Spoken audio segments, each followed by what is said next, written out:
मंडळी, माजी मुख्यमंत्री उद्धव ठाकरे यांनी त्यांच्या शिवसेनेच्या निर्धार मेळाव्यात जहरी टीका करून भाजपला शिंगावर घेतलं. पण त्याआधी आमदार आदित्य ठाकरेंनी बोगस मतदारांचा मुद्दा उपस्थित केला. त्यांनी पॉवर पॉइंट सादरीकरणातून मतदार याद्यांमधला घोळ समोर आणण्याचा प्रयत्न केला. वरळी मतदारसंघात जवळपास 19,000 नावं संशयित आहेत असा दावाही त्यांनी केला. त्यामुळे मतचोरीचा मुद्दा पुन्हा चर्चेत आला.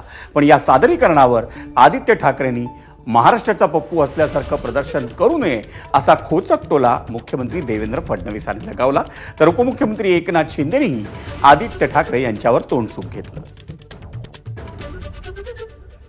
मतदाराचं नाव आणि त्याच्या वडिलांचं नाव हे सेम टू सेम आहे.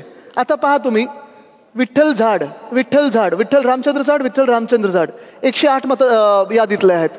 राजा कुप्पूर स्वामी, राजी कुप्पूर स्वामी एकच आहे. सुलेमान मोहम्मद रजाक, सुलेमान मोहम्मद रजाक सेम आहे. आदित्य ठाकरेंनी मी महाराष्ट्राचा पप्पू आहे असं प्रदर्शन हे करू नये.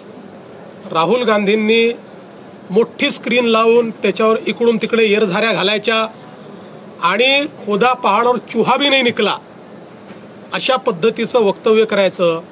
दुर्दैवाने तेच काल या ठिकाणी आदित्य ठाकरेंनी केलेलं आहे.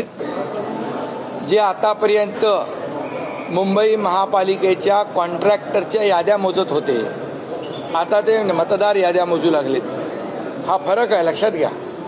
आणि म्हणून त्यांचा पराभव त्यांना समोर दिसतोय आणि म्हणून अशा प्रकारचे आरोप ते करतायत.